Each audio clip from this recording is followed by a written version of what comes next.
Hello, students. This is your new poem.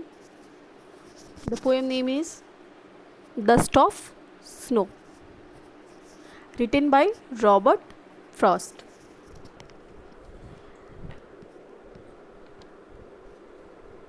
Dust. What is the meaning of dust?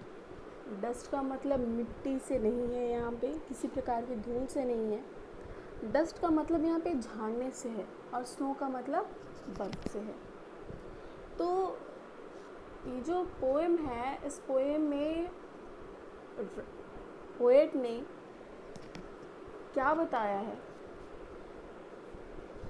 कि हम हमेशा मानते हैं कि ये चीज़ें हमारे लिए गलत हैं, ये चीज़ें हमारे लिए अच्छी हैं, ये ऐसा करेंगे तो बुरा हो सकता है, वैसा करेंगे तो बुरा हो सकता है। लेकिन ज़रूरी नहीं है कि जो चीज़ें गलत बताई जा रही हों हमेशा वही गलत है, या जैसी चीज़ें देखते हैं हम वो गलत है, या वो तरीका सही है।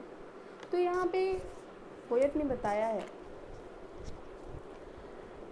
The way a crow shook down on me the dust of snow from a hemlock tree।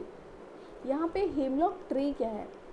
Hemlock tree जो है वो एक पॉइजनस ट्री है, वो एक जहरीला पौधा है या पेड़ है जिसपे छोटे छोटे स्मॉल वाइट कलर के जो हैं वो फूल लगे होते हैं। जैसा कि हम सभी ने देखा होगा क्रिसमस ट्री जैसा होता है, वैसा ही हेमलॉक ट्री भी होता है। हेमलॉक ट्री को हम लोग सैडनेस, डार्कनेस से कंपेयर करते हैं। क्यों? क्योंकि वो जहरीला होता है। कोई भी ऐसी चीज़ अगर जो जहरीली हो तो हम उसे अच्छा नहीं मानते हैं। तो यहाँ पे क्रो की बात की गई है, तो आप सभी जानते हैं कि जो क्रो है, क्रो को भी हम अच्छा नहीं मानते हैं, कौवे को भी हम लोग अच्छा नहीं मानते हैं, शुभ शगुन नहीं मानते हैं, या उनको शुभ जगहों पे याद नहीं करते हैं, या उनको एक प्रकार का ग्रहण मानते हैं हम लोग, मतलब बैड ओमेन मानते हैं उन्हें, हम सिंपल सी बात कहें तो यहाँ पे जो राइटर है, सॉरी जो पोएट है, वो कहते हैं the way a crow Shuk down on me the dust of snow from a hemlock tree.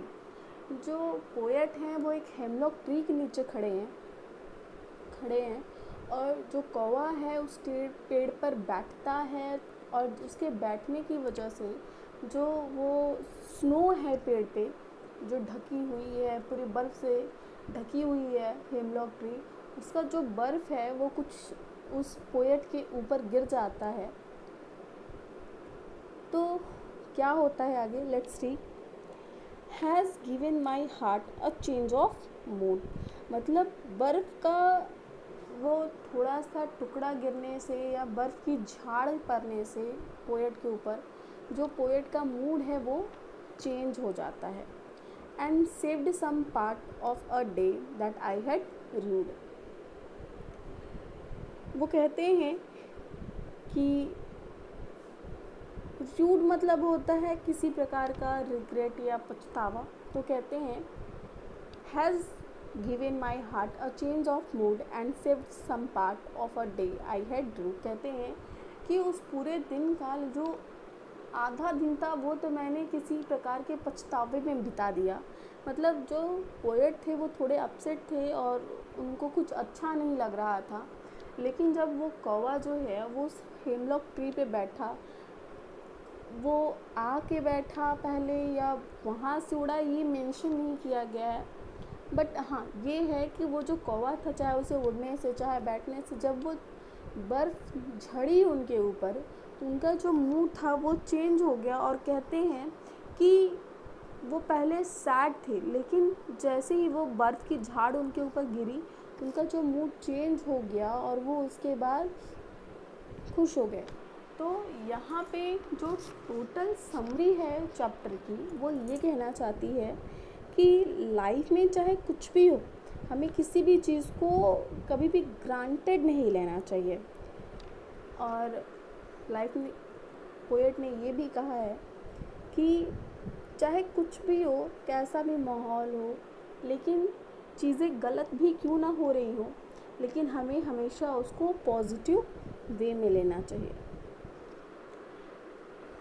यहाँ पे मैं एक एग्ज़ाम्पल दूँगी नॉर्मली लोग समझते हैं जो काला रंग है या काले रंग के कपड़े हैं वो अच्छी बातें नहीं होती हैं, अच्छी चीज़ें नहीं होती हैं, उनको शुभ जगहों पे नहीं पहनना चाहिए। लेकिन जो बच्चे होते हैं उनको नज़र से बचाने के लिए, किसी को भी नज़र से बचाने के लिए हम काले रंग का टीका लगाते हैं। तो ये हमारी सोच है कि काला रंग खराब होता है, ऐसा कुछ होता नहीं है। सब कुछ हमारी सोच पर भी डिपेंड करता है। अगर हम पॉजिटिव रहेंगे तो चीज़ें पॉजिटिव रहेंगी, अगर हम पॉजिटिव नहीं रहेंगे तो चीज़ें पॉजिटिव नहीं रहेंगी। तो ये सब कुछ हमारे माइंड का खेल है। इसलिए हमें हमेशा ज़िंदगी में चाहे कोई भी उतार चढ़ाव हो, हमें ज़िंदगी में हमेशा पॉजिटिव रहना चाहिए। Now we will discuss about the literary devices of the poem. Firstly, we will discuss about the rhyme schemes of the poem. Rhyme seems क्या होती हैं? जैसे आप लोगों ने जब हम लोग छोटे रहते हैं तो सभी लोग राइम सीम्स जानते होंगे क्या होती हैं। जैसे कि हम लोग कोई भी राइम सीम्स उठा लेते हैं जो मिलते वर्ड्स हों, मिलते हुए वर्ड्स आप लोग समझ रहे होंगे, जैसे cat, rat, bat, sat, mat, chat, मतलब ऐसी चीज़ें जिनके जो लय हैं वो इक्वल आते हों। तो जैसे देखिए फर्स्ट लाइन जो है द वे अ क्रो, यहाँ पे क्रो, और थर्ड लाइन देखिए स्नो। क्रो और स्नो के जो राइम सीम्स हैं वो मिलते हैं। तो फर्स्ट वन इज़ ए, जो फर्स्ट लाइन का राइम सीम्स है वो है ए। अब देखिए सेकेंड लाइन में मी और ट्री, तो जो फर्स्ट लाइन है क्रो की वो मी से मैच नहीं हो रही है तो हम उसको बी कर देंगे। अब देखिए थर्ड लाइन क्रो और स्नो मैच हो रहे हैं तो फिर हम उसकी जगह ए कर देंगे, स्नो की जगह मी ट्री, मी और ट्री मैच हो रही है तो हम उसकी जगह बी कर देंगे। तो हमारे जो फर्स्ट स्टैंजा है उसका जो राइमिंग सीम है वो है A B B. Third and fourth next paragraph का देखिए,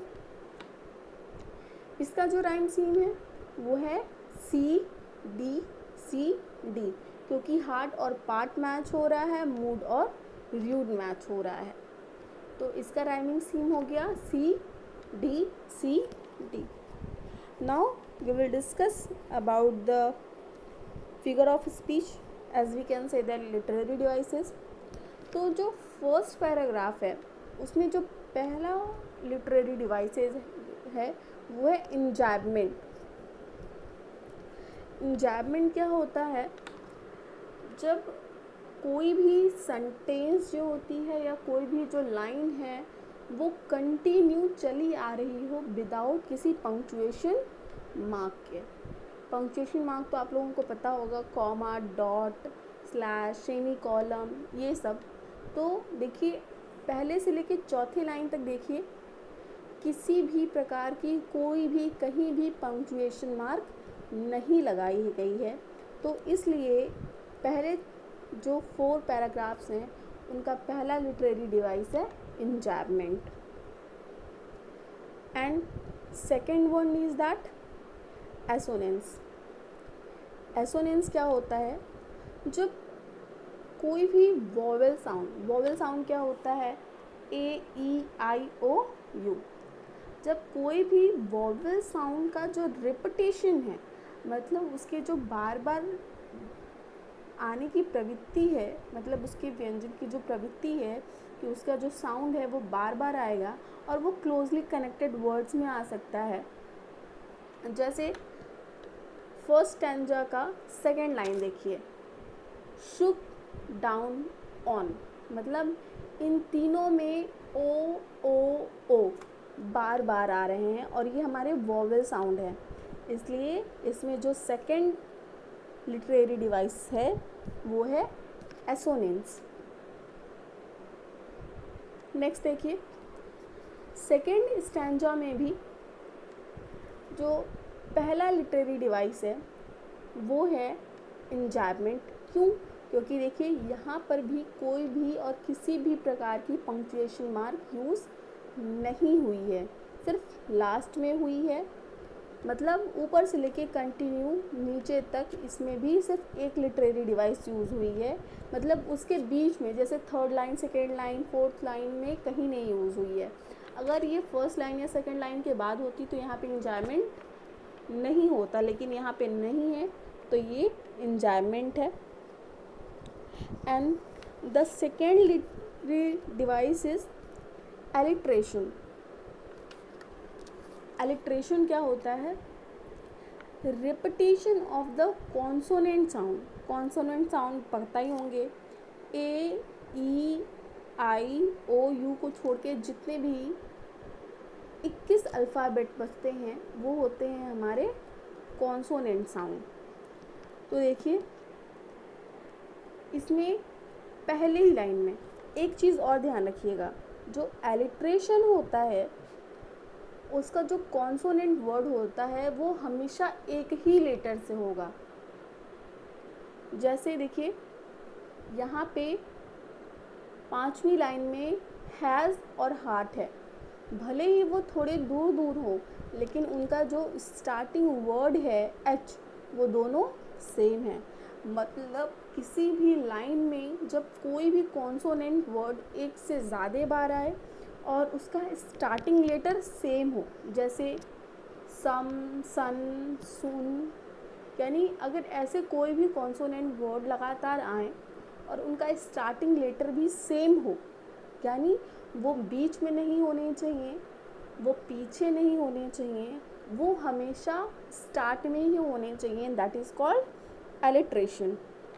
जैसे देखिए 5वीं लाइन में और 7वीं लाइन में सेव्ड सम, यानी एस का भी स्टार्टिंग एस, सॉरी सेव्ड का भी स्टार्टिंग एस है और सम का भी स्टार्टिंग एस है। इसमें जो नेक्स्ट लिटरेरी डिवाइस है वो है कॉन्सोनेंट।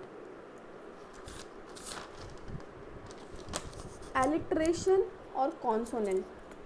कॉन्सोनेंट देखिए क्या होता है, कॉन्सोनेंट जो वर्ड है वो कॉन्सोनेंट वर्ड से बना है, यानी 21 जो हमारे अल्फ़ाबेट्स बाकी के बचे हुए हैं वॉवेल से उनका भी, लेकिन ये जो कॉन्सोनेंट होता है वो बिगनिंग में भी हो सकता है, लास्ट में भी हो सकता है और मिडिल में भी हो सकता है। जैसे हमारी जो लास्ट लाइन है देखिए, दे हैड व्यूड, यानी डी पहले स्टार्टिंग में आया है, डी लास्ट में भी आया है और डी फिर से लास्ट में आया है। यानी कॉन्सोनेंट में जो कॉन्सोनेंट वर्ड्स होते हैं 21, वो कहीं भी हो सकते हैं, शुरू में भी हो सकते हैं, बीच में भी हो सकते हैं और लास्ट में भी हो सकते हैं।